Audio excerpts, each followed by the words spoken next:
Hello, this is Pastor Stephen Anderson from Faithful Word Baptist Church in Tempe, Arizona. Today I want to go over with you James 1:1 from the Greek New Testament. In English, this verse says, James, a servant of God and of the Lord Jesus Christ, to the 12 tribes which are scattered abroad, greeting. Now let's go through this word by word. The first word here, James, in Greek is Yakovos. And you'll notice it's very similar to the name Jacob. That's because the name Jacob and the name James are both the same name in the original languages. Words just change, names change over time and as they go from one language to another. So we say James, but in the original it's Yakovos, okay, which is the same as the name Jacob. Yakovos, Theou ke Kyriou, Isou Christou doulos, tes dodeka philes, tes enti diaspora, cherin. All right? So, Theou ke Kyriou Isou Christou should stand out to you right away as being in the genitive case. If you don't know what the genitive case is, go back over the lesson from Mark 1:1, where we saw those masculine singular genitives that ended in this ending, this omicron epsilon ending, that telltale sign of the genitive case. And if you remember, the genitive case is either possessive or it corresponds to our English preposition of, all right? So, theos means God, theou means of God, all right? So what this says is, Yakovos, James, theou, of God, ke means and, Kyriou means of Lord, in this case of the Lord, even though they don't use the word the same way we do in English, but ke Kyriou, of the Lord, because Kyrios is Lord, so in the genitive it becomes Kyriou, Isou Christou, Jesus Christ. So this is one unit here. Kyriou Isou Christou, of the Lord Jesus Christ. Okay? All in genitive because it's all one unit. Okay? Then finally, right here, we have our word in the nominative case, servant, doulos. Okay? So what this is literally saying is, James, of God and of the Lord Jesus Christ, servant. Notice how different the word order is in Greek. The Greek word order is a lot more flexible than it is in English. So a lot of times things come at you in an order that you're not really expecting.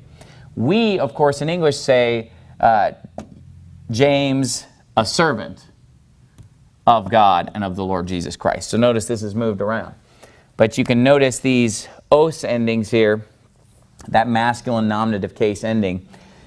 This is a restatement of who James is. He's James, comma, a servant of God and of the Lord Jesus Christ. He's saying who he is, okay? Now this word doulos is pretty easy to remember as being servant if you know the word doula, okay? I know a lot about childbirth because my wife has given birth 7 times and she's expecting again. And a doula is a woman who helps out at a childbirth, okay? And so she's serving. She's a servant. She's helping out the woman who's giving birth. And doula is basically just a feminized, Americanized version of this Greek word doulos, which means servant, okay? So let's look at the next half of the verse here. It says, tes dodeka philes tes enti diaspora cherin. All right, now I've underlined some of these diphthongs for you to help you notice them in the second half of the verse here. And it's this alpha iota diphthong that I want to draw attention to.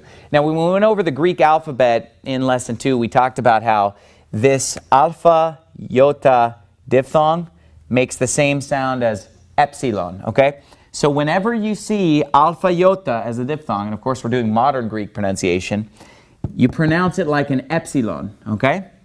And so this is going to be pronounced tes dodeka philes tes enti diaspora cherin. All right, so all of those alpha iota diphthongs are pronounced like epsilons, okay? Now this word tes is the again, but this time it is in the plural dative case. And if you remember, dative case answers the question to whom or for whom. So when we see tes dodeka philes, these words mean the 12 tribes, but because they're in dative case, it becomes to the 12 tribes. All right? Now, dodeka, the word for 12, you'll notice this deka right there. That's the Greek word for 10. And we have words like decathlon, 10 events, right? Decalogue, or even the metric system, decaliter, decameter, decagram. So deca means 10, dodeca is 12, all right? That tho at the beginning there takes it from 10 to 12. Dodeca philes, which is tribes. Tes, notice these two words are the same, okay? This is the again. But in this case, it's functioning as that or which, okay? So it's saying, to the 12 tribes that, N means in. We've already gone over that word. T is the again. It's got a iota subscript. What case do you think it's in? You should know by now that when we see that iota subscript in nouns and adjectives and pronouns, that it's a telltale sign of that singular dative case. So N, the preposition, is usually followed by the dative case. Like, for example, in John 1:1, in the beginning, en archi. That archi had that iota subscript because it's also in dative case. Anti diaspora. Now, what does diaspora mean? Well, we have the English word diaspora, which is coming from the same root word as dispersion or to disperse. And the diaspora is talking about the children of Israel who've been scattered abroad or scattered throughout the world. In English, this verse says to the 12 tribes which are scattered abroad. And this diaspora is referring to that, okay? So in Greek, it's worded as in the diaspora or in the dispersion, okay? It's a lot easier to understand the way it's worded in the King James when it just says the 12 tribes which are scattered abroad and has the identical meaning, okay? So, tes in ti diaspora, and then there's a comma again. Sherin, okay? Now this word sherin means greeting, right? That's how it is in the King James, greeting. Notice these last three letters here. These show us that this word is an infinitive, okay? Now, an infinitive is, in English, the verb preceded by the preposition to. For example, to love, okay? To do, to learn. When we express verbs like that in English with to in front of them, those are infinitives, all right? Well, in Greek, the infinitive has this ending right here, this "een" ending. This word right here means greeting. Now, this is still used today in Greece as a greeting. If we were speaking modern Greek, if we were in Greece, we would greet someone by saying "cherete," all right, which is another form of this word. Not the infinitive form, but a different form. Cherete means, you know, hello. It's just a way to greet people. And let's say you wanted to say hello, sir. You'd say "cherete Kyrie." All right, now what's Kyrie? Cherete Kyrie. Kyrie is the same word as this right here, Lord, okay? Kyrios becomes Kyrie when you're calling someone by that name.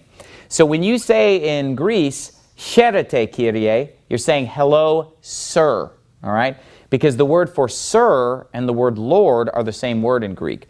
In fact, it's that way in most languages. For example, in Spanish, if you want to call someone sir, you call them señor. And the Lord in Spanish is el Señor. That's how it is in the Bible. That's how people refer to it. It's the same way in German. It's the same way in Hungarian. In fact, most languages that I've studied use the same word for sir and Lord. In English, we use two different words.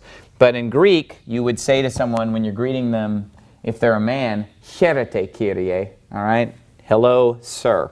So this word is also used in modern Greek. If you meet someone and you want to say pleased to meet you, you say chero poli, all right? And so that's the first person singular form of the word, which would be the dictionary form of this word. So if you wanted to look this up in a Greek dictionary, you'd look up chero, ending in omega. All right, so that's greeting. So let's go over it one more time. Iakobos theou ke Kyriou Isu Christou doulos, tes dodeca philes tes enti diaspora sherin.